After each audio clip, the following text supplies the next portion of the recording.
Le président de la République est depuis hier au Maroc. Ibrahim Boubacar Keïta a pris part ce matin à l'ouverture de la 7e édition des Assises de l'agriculture de Meknès. Sur place, le chef de l'État a pu mesurer les avancées de ce pays dans le domaine agricole.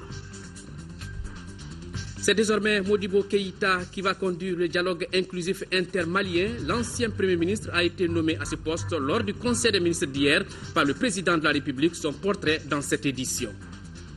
Livres, littérature et patrimoine culturel, c'est le thème retenu par notre pays pour célébrer la Journée mondiale du livre et du droit d'auteur, un événement marqué ici par une conférence débat.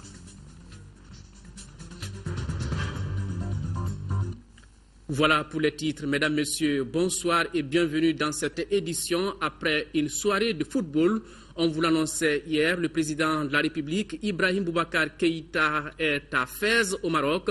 Le chef de l'État répond ainsi à l'invitation du roi Mohamed VI pour prendre part au Salon international de l'agriculture du Maroc.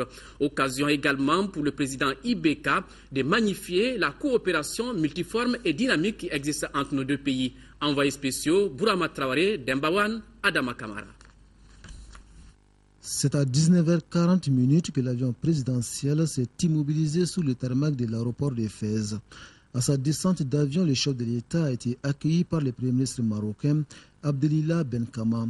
Le président Ibrahim Boubacar Keïta répond ainsi à l'invitation du roi Mohamed VI à participer au 9e Salon international de l'agriculture du Maroc.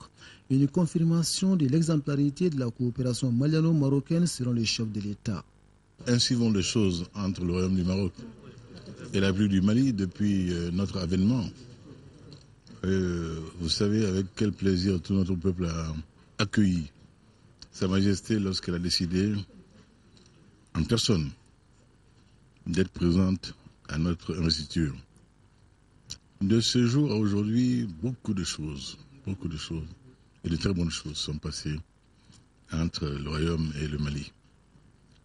La dernière visite de Sa Majesté avec un groupe d'éminents opérateurs économiques marocains de toute qualité est un témoignage. Notre arrivée ici aujourd'hui à Fès pour participer au salon de l'agriculture à Meknès est un des prolongements de cette coopération multiforme que nous avons décidé, et Sa Majesté avec force et avec grande détermination, de faire prospérer dorénavant entre le Mali et le Royaume du Maroc. Le Salon international de l'agriculture du Maroc s'ouvre ce jeudi à Meknès, à une soixantaine de kilomètres de Fès. Un rendez-vous du monde rural auquel participe une forte délégation de producteurs et artisans maliens. Une occasion pour nos compatriotes de s'inspirer de la réussite marocaine en matière d'agriculture. Dans ce domaine comme dans beaucoup d'autres, nous aurons beaucoup à apprendre de nos frères marocains qui sont disposés au partage. Alors à nous maintenant, à ouvrir les oreilles et les yeux et à être assidus. Après le cérémonial d'accueil, le président de la République s'est offert un bain de foule. Les Maliens vivant au Maroc sont venus souhaiter la bienvenue au chef de l'État.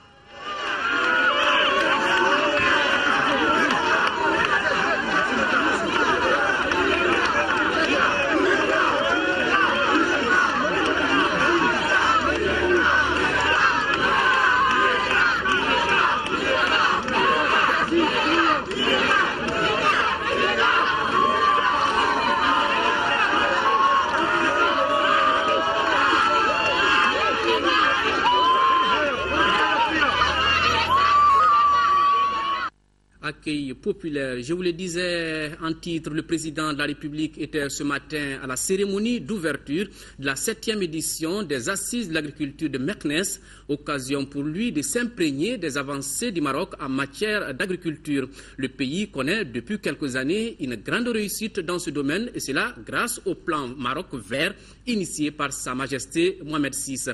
Le reportage nous envoie spéciaux à Meknès, au Maroc, Ndeye Sissoko, Dembawan. Un proverbe marocain dit « Qui sème bien, moissonne ». L'adage illustre bien la vision du royaume chérifien qui a fait de l'agriculture un secteur économique important du pays. En effet, sous les directives de Sa Majesté le roi Mohamed VI, une nouvelle stratégie de développement agricole a été mise en œuvre appelée Plan Maroc Vert. Un plan qui a créé une véritable révolution dans le monde agricole marocain. C'est pour s'imprégner de l'expérience marocaine en la matière que le président de la République, Ibrahim Boubacar Keïta, a participé à la cérémonie d'ouverture de la 7e édition des Assises de l'agriculture de Meknès. La rencontre a mis un accent particulier sur l'agriculture familiale. Aux côtés du président de la République de Guinée, professeur Alpha Condé, et du directeur général de la FAO, José Graziano da Silva, le chef de l'État a suivi avec beaucoup d'intérêt un film documentaire mettant en avant la réussite du plan Maroc vert. Une expérience qui doit inspirer tout pays qui souhaite se développer par ses propres moyens, dira Ibrahim Boubacar Keïta. Ce documentaire est d'une éloquence insigne qui montre la volonté, la détermination, le sens de l'organisation et de la méthode, poussée jusqu'au plus extrême raffinement dans l'organisation politique, économique et sociale. Tous nos soucis de dignité. N'a pas de dignité l'homme qui a faim. N'a pas de dignité l'homme qui est obligé de tendre la sébile pour avoir son quotidien. Non. La sécurité alimentaire, la vision du souverain chérifien est porteuse, non seulement pour son peuple, mais pour l'Afrique. Parce que chez nous, la lutte contre la pauvreté, la lutte effective contre la pauvreté passera nécessairement et effectivement par la libération du monde agricole. Il n'y a pas de salut, il n'y aura pas de salut dans aucun de nos pays sans la maîtrise du secteur agricole. Mais cela ne saurait se faire sans une participation active de la jeunesse, estimée au Mali à près de 70% de la population. Cette jeunesse, si elle ne trouvait pas à s'employer, à déployer son énergie dans des activités rémunératrices, des activités qui lui permettent de vivre de sa sueur, forcément qu'elle continuera à se perdre sur les mers dans les conditions que l'on sait, hélas. Il nous faut donc résoudre des questions vitales pour la survie de nos États. Cela passe par l'agriculture. La plupart des jeunes qui s'expatrient ou essaient de le faire viennent du monde agricole, poussés, chassés de leurs terres par les changements climatiques auxquels nous accordons très peu de place. L'avancée du désert dans mon pays est une réalité tangible, vérifiable, qu'il faut combattre. Mais pour l'instant, il faut faire en sorte que l'on crée sur place, dans les zones de départ, des conditions permissives d'une agriculture familiale, autrefois qui permettait la survie de la famille. Les assises de l'agriculture ont également été mises à profit pour renforcer le partenariat entre le Mali et le Royaume du Maroc. À cet effet, une convention a été signée entre les deux parties. Le Mali met à la disposition du Maroc une superficie de 10 000 hectares en zone office du Niger et le Maroc s'engage à mobiliser les investisseurs privés pour l'exploitation rationnelle des terres et à renforcer les capacités techniques du personnel de l'office du Niger. Le président de la République repart donc satisfait de Meknès, en emportant avec lui de nouvelles idées à mettre en pratique pour assurer la sécurité alimentaire des Maliens. Notez que cet après-midi, le président de la République était à Rabat où il a rencontré la communauté malienne et rendu visite à 500 élèves imams en formation dans cette région. Nous y reviendrons dans nos prochaines éditions. Agenda bien chargé puisque demain, le chef de l'État participera à l'ouverture du Salon international de l'agriculture du Maroc. Notre pays est l'invité d'honneur de cette édition. Quoi de plus normal? Le Mali est un pays très agricole et le SIAGRI qui est en cours à Bamako en est une parfaite illustration. C'est communiqué, avant de poursuivre le cours de ce journal, communiqué du gouvernement suite à la mort de l'otage français Gilberto Rodrigues Lela. C'est avec une grande tristesse et une profonde indignation que le gouvernement du Mali a appris ce mardi la mort de l'otage français Gilberto Rodrigues Leal, enlevé le 20 novembre 2002 à Djema, dans la région de Caï, par des terroristes se réclamant du mouvement pour l'unicité et le djihad en Afrique de l'Ouest, Moujao. Le Mali condamne avec la plus grande fermeté cet acte odieux digne d'un autre âge. En cette circonstance douloureuse, le président de la République, son Excellence Ibrahim Boubacar Keïta, le gouvernement et le peuple du Mali expriment leur compassion et leur douloureuse sympathie au gouvernement de la République française et à la famille de Gilberto Rodrigues Leal, ainsi que leur adresse leurs condoléances les plus attristées. Cet assassinat lâche et ignoble que rien ne saurait justifier démontre à quel point les terroristes que nous combattons de toutes nos forces ont du mépris pour la vie humaine et le modèle de société démocratique et libre que nous nous efforçons de construire. Le gouvernement du Mali exprime sa solidarité au gouvernement et au peuple français et s'engage à leur apporter tout concours utile visant à traquer, arrêter et juger les auteurs de ces crimes odieux conformément aux lois en vigueur. Sur un tout autre plan, le conseil de cabinet s'est réuni ce matin sous la présidence du Premier ministre Moussa Mara, occasion pour les membres du gouvernement de procéder à la signature d'un document dénommé Engagement éthique et de responsabilité. Ce document détermine les conditions morales d'exercice de la fonction de ministre de la République. Alousseni Touré nous fait le décryptage du contenu du document. La signature de cet engagement est un acte de haute portée qui engage la responsabilité individuelle de chaque ministre. Les membres du gouvernement s'inscrivent ainsi dans une démarche éthique et de responsabilité qui inclut la solidarité gouvernementale. Les ministres qui, en termes de leadership, représentent le plus haut niveau dans notre pays, puissent aussi inscrire leur action dans un cadre moral et que ce leadership puisse répondre aux attentes de nos populations.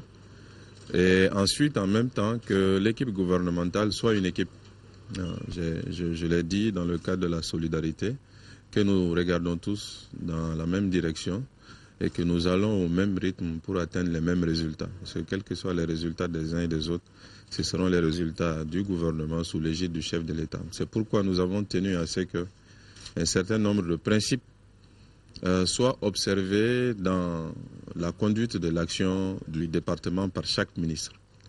La loyauté envers le président de la République et la loyauté envers le gouvernement, la solidarité entre les membres du gouvernement, l'éthique, l'intégrité dans l'exécution de nos activités. Le document engage aussi ses signataires au respect du programme présidentiel sur la base duquel les Maliens ont porté leur confiance sur Ibrahim Boubacar Keïta.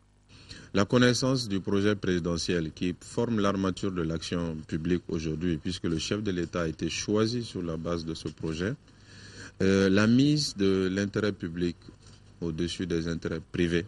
La bonne gouvernance et la diligence dans le traitement des dossiers figurent en bonne place dans ce code de bonne conduite. L'observation de la transparence et de la bonne gouvernance absolue dans tous nos actes, l'exemplarité dans tout ce que nous faisons et en même temps être réactif, être rapide, être diligent et faire en sorte que l'usager, dont la satisfaction duquel est notre souci constant de tous les jours et dont le bien-être duquel est notre souci de tous les jours, que l'usager puisse voir qu'il y a un nouvel état d'esprit dans l'administration. Quand le ministre est animé de bonnes intentions, quand le ministre veut que les dossiers avancent, quand il est diligent, quand il est réactif, il n'y a pas de raison que l'administration ne le soit pas. C'est lui qui est à la tête de l'administration. Donc tous les ministres, comme vous l'avez vu aujourd'hui, se sont engagés solennellement par leur signature à observer ces règles d'éthique et de déontologie et nous allons y veiller. Gageons que la bonne observation de ces principes ainsi édictés participe à l'amélioration des conditions de vie de nos concitoyens. Toujours à l'occasion de ce conseil, les ministres ont examiné les amendements relatifs à la loi de lutte contre la délinquance financière. Ce texte, qui doit passer prochainement devant l'Assemblée nationale, précise les conditions et les limites de l'enrichissement illicite. Sur le sujet, écoutons le ministre de la Justice, garde des Sceaux, Mohamed Ali Bachili. Il est au micro de Alousseni Touré. On a donc procédé à la mise à jour du projet dans la mesure où l'évaluation de la mise en œuvre des recommandations du Forum national de lutte contre la corruption avait fait un certain nombre de suggestions qu'il fallait prendre en charge dans la loi valant lutte contre la corruption. Donc, le gouvernement, tenant compte des conclusions de l'évaluation, a donc inséré un certain nombre de dispositifs qui puissent compléter le projet actuel qui est soumis au Parlement. Donc, nous avons essayé de voir qui peut être l'acteur, quel est celui qui peut être l'acteur de l'enrichissement illicite. Qui? C'est celui-là qui est en charge de la gestion des ressources publiques. Si on le dit comme ça, il faudrait aller secteur par secteur pour vérifier qui dispose de la gestion des ressources publiques. Une fois qu'on l'a fait, comment peut-il s'enrichir illicitement? Est-ce que c'est lui seul ou est-ce que, y compris l'entité familiale, est concernée? Est-ce que il peut dissimuler des biens dans le patrimoine de son enfant mineur, inscrire un bien au nom de son enfant mineur? Les amendements ont porté tantôt sur le nombre de personnes qui doivent faire leur déclaration de biens. Des personnes vivant dans l'environnement de celui qui est en charge de la gestion des ressources publiques. Dans le contexte actuel, nous avons choisi les enfants mineurs, nous avons choisi le conjoint ou la conjointe, donc l'épouse ou l'époux de la personne qui est en charge de la gestion des biens publics. Autre grand titre de cette édition, le président de la République, Ibrahim Boubacar Keïta, a nommé l'ex-premier ministre Modibo Keïta au poste de haut représentant du chef de l'État pour le dialogue inclusif intermalien. C'était hier lors du Conseil des ministres. L'homme qui a été choisi est un professeur de lettres à la retraite qui a été ministre de l'Emploi et de la Fonction publique, des Affaires étrangères et de la coopération internationale. Le portrait de Modibo Keïta et les relations entre son entité et la Commission Dialogue et Réconciliation. Reportage signé Ramata Konate. Modibo Keïta, ancien Premier ministre de mars à juin 2002, c'est celui en qui le président Ibrahim Boubacar Keïta a placé sa confiance pour conduire les pourparlers avec les rebelles. Le professeur de lettres à la retraite est très connu pour avoir occupé des postes importants au Mali de 1972 à 2002. Il fut ministre de l'Emploi et de la Fonction publique, celui des Affaires étrangères et de la coopération internationale sous le régime de Moussa Traoré.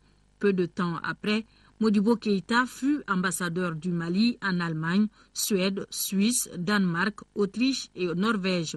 Il occupa le même poste auprès des organisations du système des Nations Unies à Genève et à Vienne. Le professeur Keïta a été aussi secrétaire général de la présidence de 1999 à 2002. Le natif de Koulikoro mesure les dimensions de la mission qui lui est désormais confiée. Je vis la mission comme une mission d'une importance extrême. Mais, comme on dit, les choses deviennent difficiles quand on n'accepte pas d'agir. Moi, je vis ça de façon extrêmement optimiste pour un certain nombre de raisons. Parce que j'ai pu constater que le terrain a été défriché, qu'il y a eu des acquis d'une importance extrême déjà, qu'il y a eu des rencontres, des discussions et même l'accord préliminaire de Ouagadougou. Je crois qu'il y a des acquis indéniables qu'il faut saluer et sur lesquels on doit pouvoir s'appuyer et pour mener à bien, cette mission. Et puisque l'objectif ultime de cette mission-là, c'est d'aboutir à la signature d'un accord de paix global et définitif. Quelles seront alors les relations entre cette entité et la commission Dialogue, Vérité et Réconciliation? C'est deux entités différentes. Le groupe de femmes et d'hommes avec lesquels je travaillerai se consacreront essentiellement à la conclusion d'un accord de paix global et définitif. Et c'est inscrit dans le temps. Il est souhaitable que ce ne soit pas une mission de longue durée. Alors que la commission Dialogue et Réconciliation a pour but de recoudre le tissu social sur le long terme. Et cette commission existe. En tout cas, elle a été créée, même si les nouveaux membres n'ont pas été nommés, mais ils préparent le terrain. Imaginez-vous, si on conclut un accord de paix, alors que le tissu social n'est pas recousu, alors qu'il n'y a pas la réconciliation, où est-ce qu'on va? Donc il n'y a pas d'antinomie entre les deux entités. Au contraire, nous travaillons ensemble. En plus de cette collaboration, le professeur Keïta pourra s'inspirer de son humilité et de ses expériences pour mieux conduire les pourparlers avec les rebelles. L'homme est âgé de 72 ans. Il est marié et père de 5 enfants. Ce mercredi 23 avril 2014, le ministre Abdoulaye Diop, ministre des Affaires étrangères, de l'intégration africaine et de la coopération internationale, a pris part à la séance publique d'information du Conseil de sécurité de l'Organisation des Nations Unies consacrée à l'examen du rapport du secrétaire général Ban Ki-moon sur la situation au Mali. Dans son intervention, le ministre Diop a souscrit à l'observation du secrétaire général, déplorant le fait que certains groupes armés aient fait preuve d'un manque de cohérence ou refusé de saisir l'occasion offerte par des pourparlers informels dans le cadre du processus de paix. Il a fait remarquer que ce manque de cohérence a contribué à ralentir l'évolution du dialogue constructif et inclusif devant aboutir à des négociations formelles. Il a cependant rappelé que les pourparlers se dérouleront dans le respect de la souveraineté, de l'intégrité territoriale et de l'unité du Mali. A contrario, le ministre des Affaires étrangères, de l'intégration africaine et de la coopération internationale a souligné que le président de la République, son Excellence Ibrahim Boubacar Keïta, a réitéré au nouvel exécutif des orientations claires visant à diligenter l'avènement de la paix et de la sécurité sur l'entièreté du territoire national. Réitérant l'attachement du gouvernement du Mali au respect de l'accord de Ouagadougou, notamment les dispositions de son article 21, le ministre Diop a informé le Conseil de la nomination par le président de la République, chef de l'État, son Excellence Ibrahim Boubacar Keïta, de M. Modibo Keïta, ancien Premier ministre, pour conduire les pourparlers avec les groupes en rébellion. S'agissant de la MINUSMA, le ministre Diop a regretté le faible niveau de la génération des forces de l'insuffisance d'hélicoptères, d'attaque et de transport militaire dans un contexte marqué par l'intensification des activités des groupes terroristes. À cet égard, il a lancé un appel à la communauté internationale, aux États membres et aux pays donateurs pour une augmentation substantielle de leur soutien aux forces armées maliennes et pour l'accélération de la mise à la disposition de la MINUSMA de troupes et de moyens adéquats donc à sa montée en puissance, lui permettant de s'acquitter pleinement de son combat. Faisant le lien entre la situation au Mali et les défis de la région, le ministre Diop a réitéré la nécessité de renforcer la coordination internationale, la coopération régionale dans le cadre de la mise en œuvre de la stratégie intégrée des Nations Unies pour le Sahel. À ces propos, il a rappelé la première réunion ministérielle pour l'établissement d'une plateforme de coordination de la stratégie tenue à Bamako le 5 novembre 2013, dont l'objectif était d'identifier les priorités communes en matière de sécurité, de gouvernance, de résilience et d'infrastructures régionales, devant permettre de mieux articuler la mise en œuvre de la dite stratégie et les efforts d'autres partenaires multilatéraux et bilatéraux dans la région. Dans le cadre de sa présidence de la plateforme de coordination de la stratégie intégrée des Nations Unies pour le Sahel, le Mali convoquera très prochainement la 2e réunion ministérielle au cours de laquelle il présentera une feuille de route, a-t-il conclu. Sur un tout autre plan, l'atelier de l'utilisation de la technologie dans le renforcement des capacités des organisations de la société civile Chekcam a débuté ce matin à Bamako. L'initiative consiste à organiser les rencontres pour améliorer les connaissances des représentants de la société civile dans le domaine de la technologie, compte rendu à Gali Agagissa. La révolution technologique devra contribuer à l'émancipation des citoyens. C'est dans cette optique que la communauté des démocraties et le département d'État américain organisent des rencontres à l'intention des représentants de la société civile. Ce genre de rencontre est appelé T-Camp. Il s'agit de faciliter le contact entre citoyens à travers les nouvelles technologies de l'information. La technologie peut être utilisée soit pour opprimer les citoyens ou limiter leur liberté civile, soit, avec votre aide, elle peut être utilisée pour promouvoir la liberté, la démocratie et la transparence à travers cette région et le monde entier, tout entier. Et c'est bien pour cela que nous sommes ravis que vous vous soyez joints à nous à ce Tech Camp. Les organisations de la société civile doivent pouvoir participer de façon libre, significative et responsable au processus décisionnel et être en mesure d'être les porte-voix des préoccupations de tous les citoyens, particulièrement les plus pauvres et les plus vulnérables. La formation sera axée sur les applications des nouvelles technologies dans plusieurs domaines, comme la facilitation des interactions entre les gouvernements et la société civile, la gouvernance démocratique et autres. Les travaux qui se déroulent à Bamako durent 2 jours. Le président de l'Assemblée nationale porte à la connaissance des honorables députés qu'une séance plénière de la session ordinaire en cours se tiendra le jeudi 24 avril 2014 et jour suivant s'il y a lieu à partir de 10h dans la salle Modibo au Keïta. Le projet d'ordre du jour porte sur l'adoption du procès-verbal de la séance plénière du 17 avril 2014, délibération sur les projets de loi intéressant la vie de la nation, communication. Le président s'est compté sur la présence effective des honorables députés. La séance est publique. L'Observatoire du Sahara et du Sahel organise depuis ce matin la 18e session de son conseil d'administration. Au cours de la rencontre, les administrateurs sont appelés à adopter le procès-verbal et les recommandations issues de la 17e session. Moussa Fane nous en parle. L'amélioration de la connaissance des ressources naturelles et le renforcement des capacités restent une préoccupation de l'Observatoire du Sahara et du Sahel. C'est dans ce cadre que la structure entend investir environ 40 milliards de francs CFA dans ses activités au titre de l'exercice 2014. Nous avons un grand projet qui doit démarrer avec la Banque mondiale qui concerne l'eau, qui s'appelle donc amélioration de la résilience des populations et qui va se tourner à la fois vers une amélioration de la connaissance des ressources en eau, mais aussi et surtout sur l'amélioration de leur usage, puisque l'idée est surtout de mieux utiliser l'eau disponible. Le Mali est engagé aux côtés de l'organisation pour le renforcement de l'observation et de la valorisation de l'information environnementale. Il œuvre aussi pour l'implication des populations dans la gestion des ressources naturelles. Ce projet intéresse particulièrement le Mali.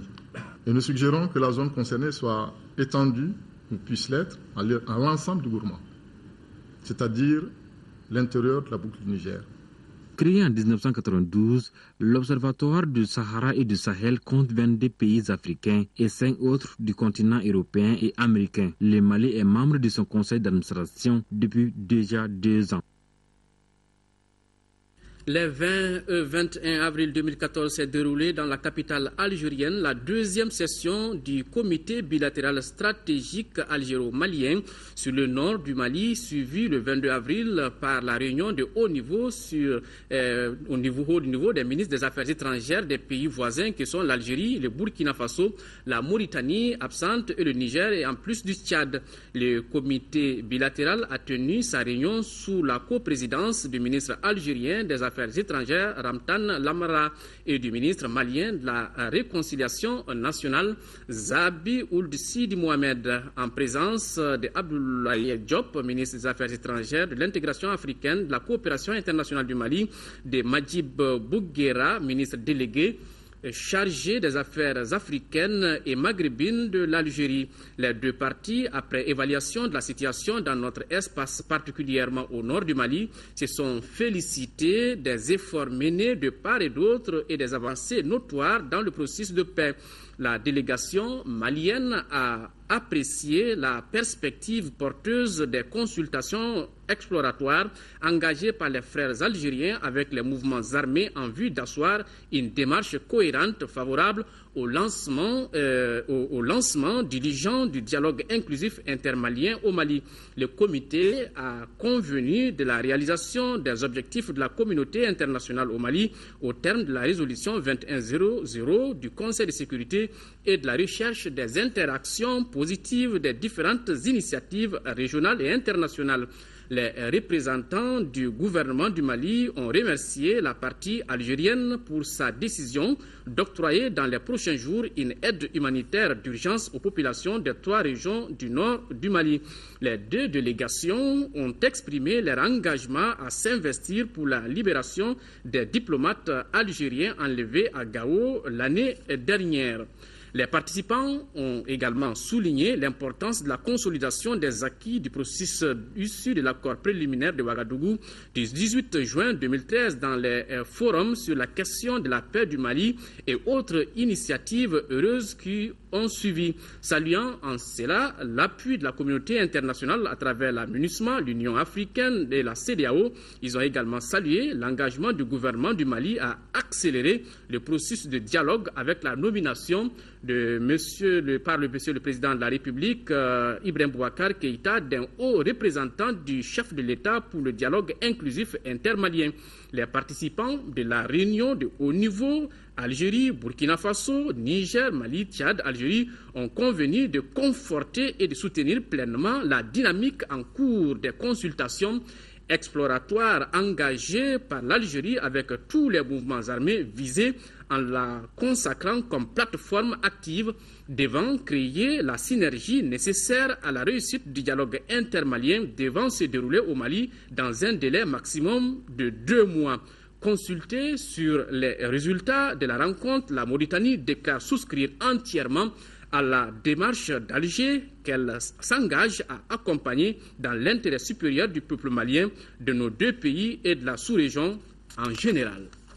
Retour à l'actualité nationale, la 5e édition du Salon international de l'agriculture de Bamako se poursuit au Palais de la Culture Amadou Hampâté-Bâ. Aujourd'hui, nous vous faisons découvrir un nouveau dispositif de traitement de l'eau tiré directement des fleuves, des mares et des puits pour la rendre potable.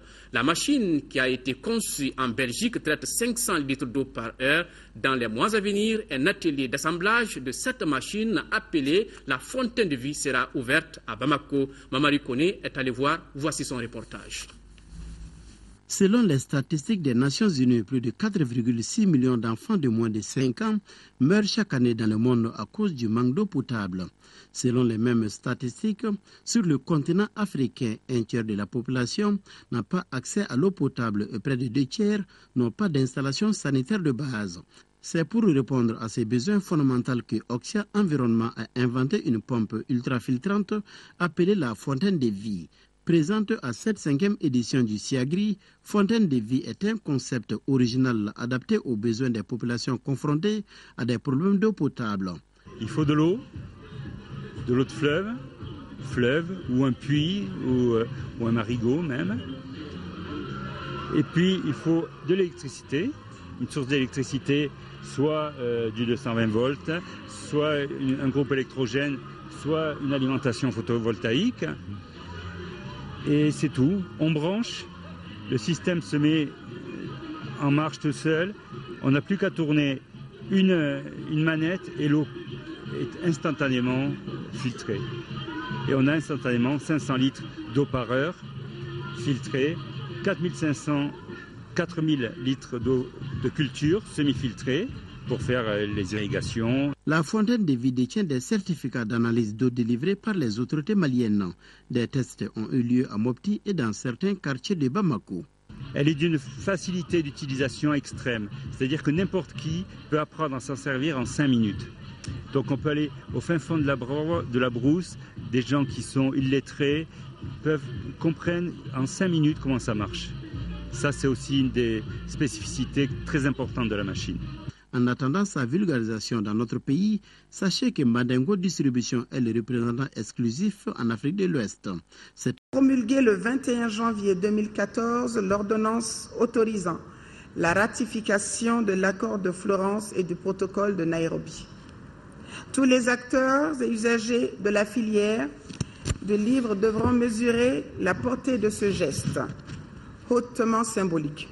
La Journée mondiale du livre qui fête cette année sa 19e édition est honorée dans plus de 100 pays à travers le monde. L'événement a pour objectif spécifique d'accroître la prise de conscience sur l'importance du livre dans la vie individuelle et collective. Le monde du livre, toujours sur plus de 79 000 enfants soumis à un test de lecture et de mathématiques. Il y a eu respectivement 8,2 et 9,5% de réussite. Ces chiffres sont disponibles dans le rapport manuel 2013 du programme d'évaluation des apprentissages scolaires Benkunko de la société civile malienne. Un rapport rendu public ce mercredi au cours d'une rencontre qui a regroupé les acteurs et partenaires de cette étude. Ce programme a concerné 216 communes au Mali. Compte rendu, Nouhoum Sissoko. Ils sont plus de 79 000 enfants scolarisés, déscolarisés et non scolarisés de 6 à 14 ans qui ont été évalués en lecture et en mathématiques. L'évaluation a été menée en français et dans des langues nationales. Cette étude a concerné 216 communes des régions de Kay, Koulikoro, Sikasso, Ségou, Mopti et le district de Bamako. Le programme Benkunko était piloté par l'œuvre malienne d'aide à l'enfance du Sahel OMAES.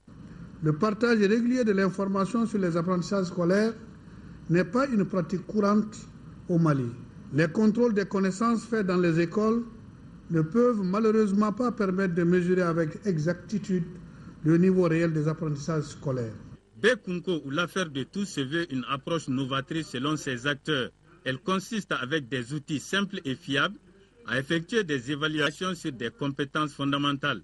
Le représentant du ministre de l'Éducation nationale a salué l'initiative. Nul n'ignore que l'amélioration de la qualité de l'éducation n'est pas l'apanage des seuls éducateurs. Ainsi, la mise en place des mécanismes indépendants d'évaluation des apprentissages scolaires et la définition des résultats jusqu'au niveau des communautés, à la base, village, famille, ménage, par la société civile devient une nécessité. Ce type d'évaluation des apprentissages scolaires est une expérience partie de l'Inde. Aujourd'hui, elle est pratiquée dans beaucoup de pays africains. Le ministre de l'Enseignement supérieur et de la Recherche scientifique, Maître Muntagatal, a rencontré ce mercredi le personnel de son département. L'occasion était bonne pour le nouveau ministre d'échanger avec le personnel administratif et d'appui sur les préoccupations essentielles relatives au fonctionnement du département. Le secrétaire général du syndicat, après avoir félicité le ministre, lui a assuré du soutien du personnel pour l'atteinte des objectifs qui lui sont assignés par le président de la République. Les travailleurs du département ont aussi profité de l'occasion pour exposer quelques difficultés auxquelles ils sont confrontés, entre autres le problème d'équipement en matière de bureautique. Autre activité toujours du ministre Maître Muntagatal qui a effectué une visite de prise de contact avec le syndicat national de l'enseignement supérieur et le syndicat national de l'éducation et de la culture. Aujourd'hui même, le ministre de l'Enseignement supérieur et de la Recherche scientifique a profité de cette occasion pour échanger avec les syndicats sur les grands problèmes que connaissent l'enseignement supérieur et la recherche scientifique dans notre pays. À Ségou, échanger avec les officiers de la 2e région militaire sur la restructuration et l'équipement de l'armée malienne, tel est l'objectif de la visite effectuée par le chef d'état-major général des armées, compte rendu Fousséni Samake. Cette visite du chef d'état-major général des armées en 2e région militaire s'inscrit dans le cadre de la restructuration et l'équipement de l'armée malienne. Elle permet de prendre contact avec les hommes de terrain pour l'amélioration de leurs capacités opérationnelles qui est une volonté des autorités nationales. L'instauration d'un climat de confiance dans la chaîne de hiérarchie militaire a été rappelée au cours des échanges. À Ségou, les responsables militaires ont rappelé les différentes missions menées dans le cadre de l'intégrité territoriale et la sécurisation des personnes et leurs biens à Djabali et à Nampala.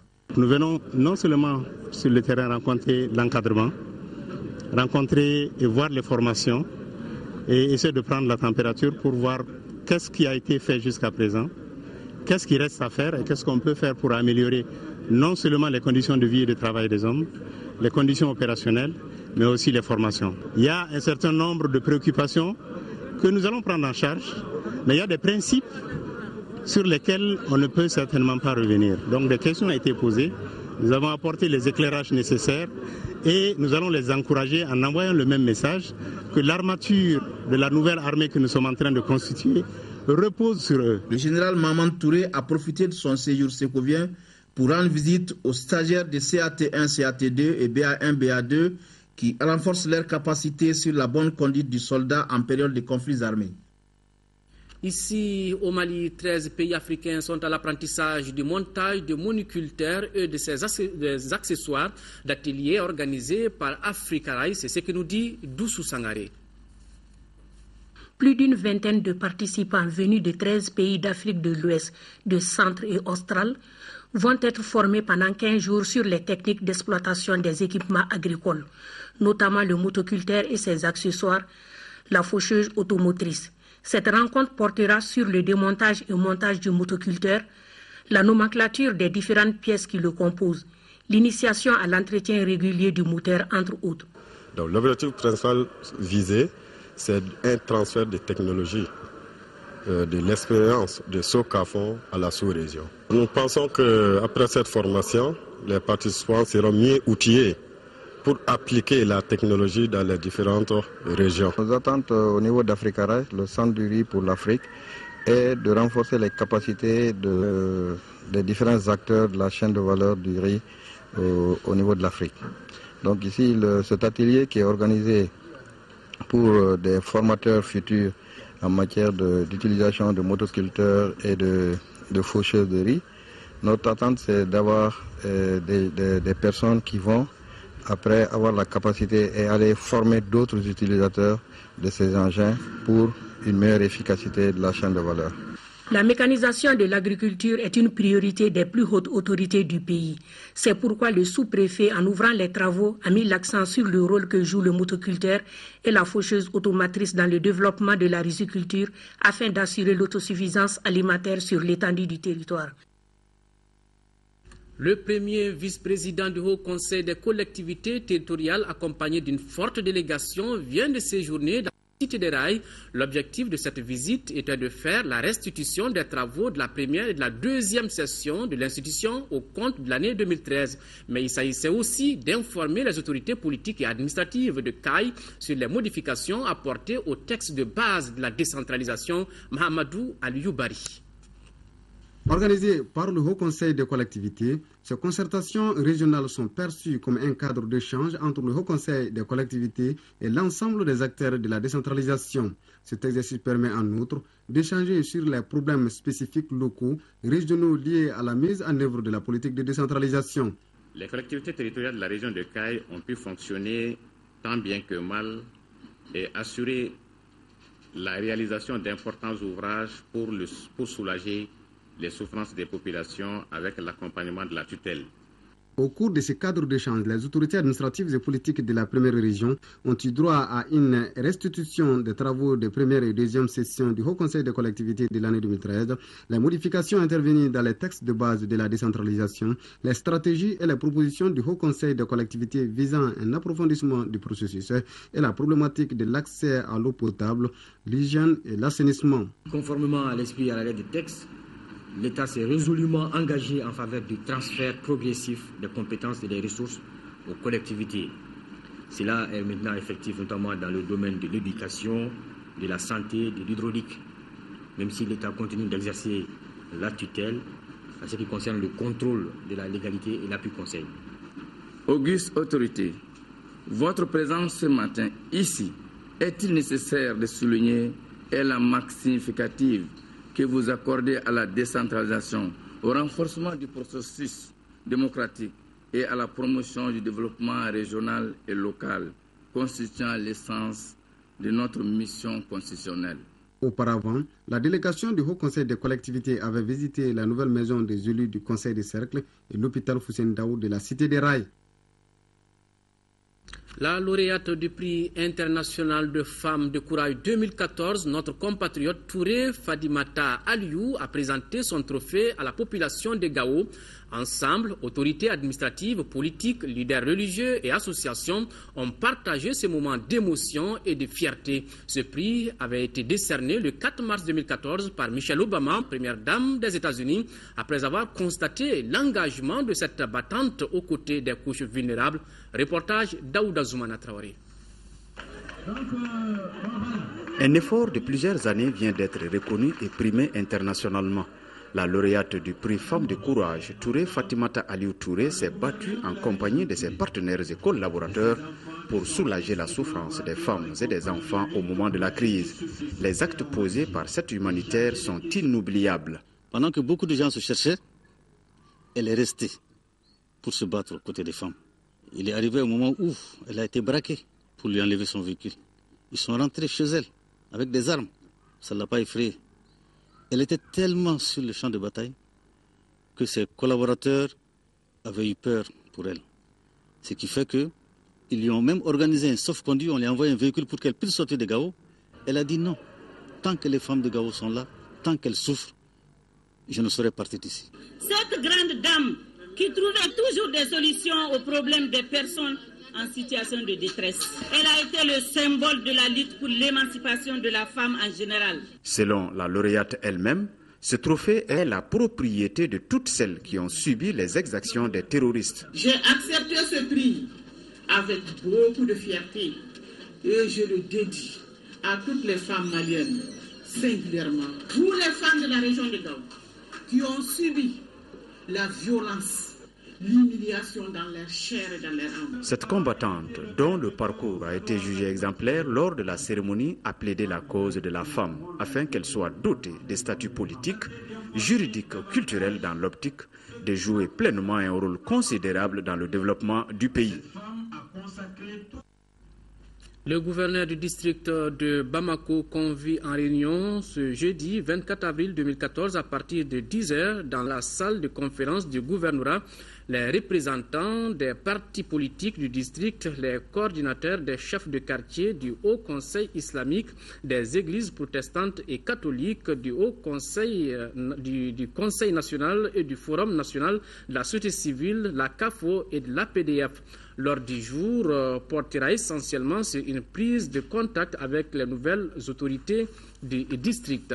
Sauver le légendaire Tata de Sikasso, cette gigantesque muraille témoigne de l'histoire de la résistance du Kénédougou. C'est l'ambition désormais affichée par les autorités en charge de la culture. Une rencontre d'information sur les mesures envisagées pour protéger le site associé s'est tenue hier à Sikasso, compte rendu Sékou Konaté. Il s'agissait au cours de cette rencontre de partager avec les chefs de quartier, notabilités de Sikasso, acteurs culturels et agences immobilières, le contenu de la lettre du ministre de la Culture relative à la protection du Tata de Sikasso et de ses emprises ou servitudes. Un Tata de Sikasso classé patrimoine national est aujourd'hui victime de toutes sortes d'agressions. Et le Tata et ses éléments associés. Aujourd'hui, vous partez, vous allez trouver des bornes parcellaires sur les sites. Vous allez trouver des plaques de l'eau à usage d'habitation. Certains ont construit, même en dur. Donc le Tata est véritablement agressé.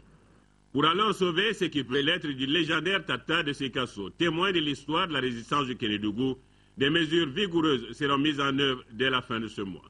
Dresser un répertoire des sites et des monuments, ensuite passer pour faire l'état des lieux de ces sites.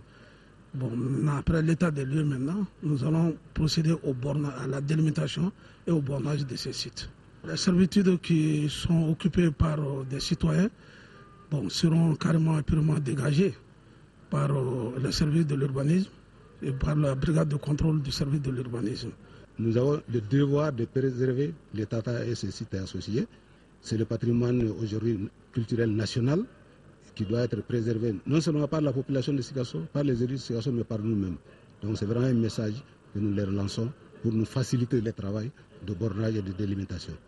En plus du Tata, le Mamelon, la fosse commune, les monuments des Samori et autres sites de la ville seront concernés par cette opération qui vise à sécuriser ces biens culturels pour qu'enfin Sikasso devienne une véritable destination touristique. Fin à Toukoto de la 8e session de formation de 50 jeunes venus des différentes régions. Pendant plusieurs semaines, les participants ont renforcé leurs capacités dans 3 corps de métier. À travers cette formation, le ministère de la Jeunesse et de la Construction citoyenne entend assurer aux jeunes les réinsertions socio-économiques. Le point, c'est avec notre envoyé spécial, Ali Djoumatina. Cérémonie riche en couleurs au camp de jeunesse de la commune rurale de Toukoto, dans le cercle d'Ekita. Durant 2 mois, environ 50 jeunes, dont 17 filles, ont appris des techniques en carrelage, en coupe-couture et en électricité bâtiment. Cette formation initiée par le ministère de la Jeunesse et de la Construction citoyenne permettra de réduire l'épineux problème d'emploi. Au moment où l'emploi, de façon générale, s'est fait de plus en plus rare et où le marché de travail devient de plus en plus exigeant, donnant moins de chances aux jeunes sans qualification professionnelle, la formation apparaît comme la solution idoine à l'insertion socio-économique des jeunes. L'entrepreneuriat est une alternative adéquate, d'où l'accompagnement des partenaires techniques et financiers ainsi que du département de la jeunesse. Les camps de jeunesse occupent une place de choix dans le programme d'activité de la Direction nationale de la jeunesse. Et nous demandons encore plus de moyens et plus d'appui dans les camps pour qu'on puisse prendre en charge beaucoup de jeunes, surtout les déscolarisés et les non scolarisés. Quelques produits réalisés par les stagiaires en coupe-couture ont fait l'objet de défilés de mode. L'assistance a aussi visité des stands. Des kits ont été donnés aux différents apprenants, désormais aptes à œuvrer. Puis des attestations de reconnaissance à certaines personnalités et structures qui ne cessent d'accompagner le camp de jeunesse de Toukoto. À suivre après cette édition, le journal spécial du Siagri, Nyanya Aliou, travaillé son équipe, vous feront découvrir d'autres merveilles de ce salon juste après ce journal. Page noire de cette édition, Sidiki Diarra n'est plus. L'ancien président de l'Assemblée nationale du Mali de 1983 à 1991 nous a quittés hier. Ces obsèques ont eu lieu aujourd'hui à Koulikoro en présence du Premier ministre Moussa Mara, des anciens présidents de la République Moussa Traoré et John Kounda Traoré et plusieurs autres personnalités. Nous reviendrons en images sur cette cérémonie funèbre dans nos éditions de demain. Et puis, le président de l'Assemblée nationale du Mali, l'honorable Chaka Sidibé, les membres du bureau, l'ensemble des députés et le personnel parlementaire ont la profonde tristesse de porter à la connaissance des populations le décès de l'honorable Sidiki Diarra, ancien député, ancien président de l'Assemblée nationale élu dans la circonscription électorale de Koulikoro. Décès survenu ce mardi 22 avril 2014 à Koulikoro à l'âge de 84 ans. En cette douloureuse circonstance, le président de l'Assemblée nationale, au nom de la représentation nationale, exprime à la famille éplorée ses condoléances les plus attristées. Puisse Dieu, le Tout-Puissant, l'accueillir en son sein. Voilà, c'est la fin de ce journal. Au nom de l'ensemble de la rédaction, merci de votre aimable attention. Autre rendez-vous avec l'actualité demain 10h, 13h. Une présentation de Kayatou Kone. Je vous retrouve s'il plaît à Dieu pour les éditions du soir. Au revoir et qu'Allah bénisse le Mali.